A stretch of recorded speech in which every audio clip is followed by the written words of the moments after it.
Hi students, welcome to English class. Today we are going to talk about present perfect tense and we'll see how can we frame sentences in present perfect tense, affirmative, negative and interrogative sentences, and how can we transform present perfect sentences from active to passive voice.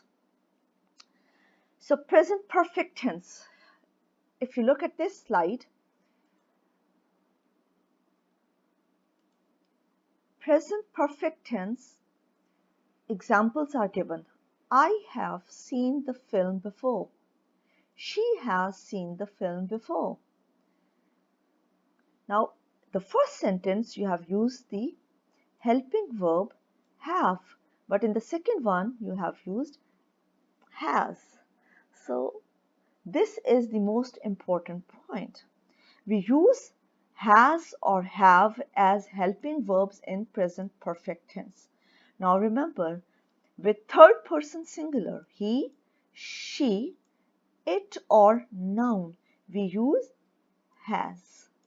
With I, we, you and they, we use have. So first person singular and plural, second person singular and plural, and third person only plural we are using have. With third person singular, he, she, it or noun, we always use has. So this is the structure. Okay. So that's why with the subject I, we have used have because I is first person singular and she is third person singular. To transform the sentences into negative, you have to add up not after the helping verb. They haven't seen the film before or they have not seen the film before. This is the contracted form of have not. Okay. He hasn't seen the film before or he has not seen the film before. To transform them into interrogative, the helping verb will be placed in the beginning of the sentence and it would be transformed into question, and don't forget to put in a question mark at the end. Have you seen the film before or has she seen the film before? Now, looking at these examples, why do we use present perfect tense? Now, this tells us that present perfect tense is used to express an action that occurred or completed at some point in the past. This tense expresses an idea of completion or occurrence of an action in past without giving an idea about the exact time of its occurrence, when it happened. Though the time of the action is not exactly known, this tense is mostly used to refer to actions completed in the recent past, not a very long time ago. I have seen the film before. Though you are talking about an action which occurred in the recent past, okay, but in the present sense you are talking about that you have completed that task. Okay, look at some more examples. I have bought a new dress. Now see, it shows the accomplishment of the task. You went to buy it in the past, but you have bought a new dress now. This is the affirmative example. I haven't bought a new dress. It shows the negation.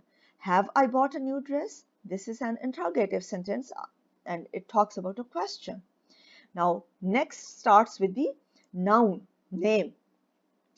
John has ruined our plan. He has destroyed our plan. Affirmative. John has not ruined. Okay, here it should be not. Okay, John has not ruined our plan. And interrogative, has John ruined our plan? So hopefully you would have understood, very easy. We use has or have in present perfect tense to show the completion or accomplishment of the task. He, she or it or noun, it is followed by has. I, we, you and they, it is followed by have. And remember, we always use third form of the verb, the past participle. Never use first or second form of the verb. In present perfect tense or past perfect or future perfect, we always use past participle or third form of the verb. Next, we will see how can we change present perfect tense in active and passive voice. Okay. Now, if you look at this sentence, he has written a letter. Now, he is the subject, has is the helping verb, and written is the main verb. Main verb, past participle or third form, and a letter is the object. If you remember the rules of transitive and intransitive verbs, hopefully you can recall object as well. Okay. Now when you change the voice, okay, when you change the voice, 4 changes they do take place. The subject becomes the object. Now what is the object over here? A letter. So a letter will take the place of the subject.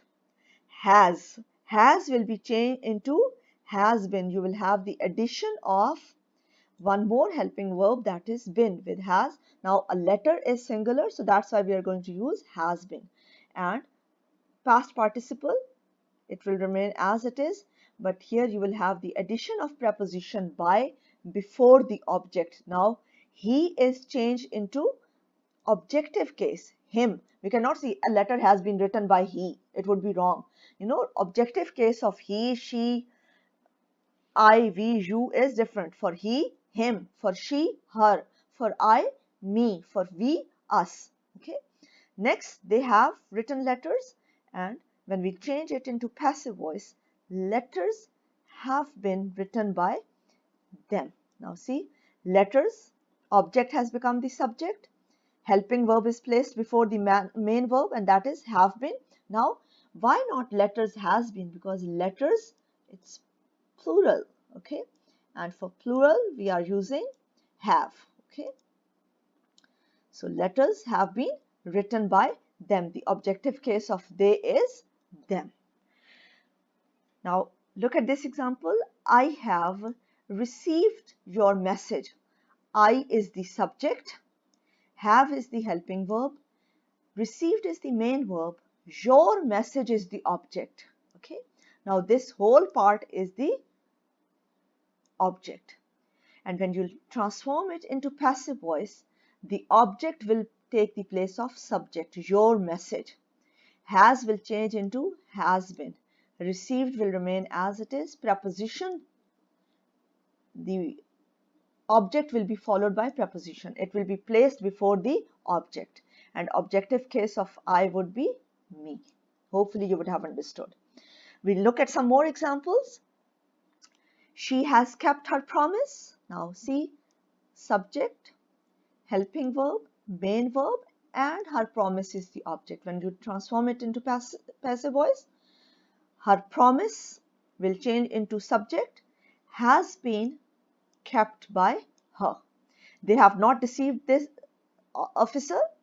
This officer has not been deceived by them. Now see, have, but here since officer is singular, third person singular, for this one we'll use helping verb has. Have you registered your name for the draw? Has your name been registered for the, now see, have you, with you we are using have, okay, but your name is third person singular, for that one we'll use has. Okay, I have joined an online class to improve my French, but when you'll change it into passive voice, an online class has been joined by me to improve my French. I will be followed by have, but an online class, third person singular, so again it would be followed by has been. Now this is how you change from active to passive voice. Now if the sentence is given in the passive voice, if you know the rules how to change from active to passive, it would be easy for you to change from passive to active. So there is no confusion in this one. Okay. So here is a quick recap of our today's lesson.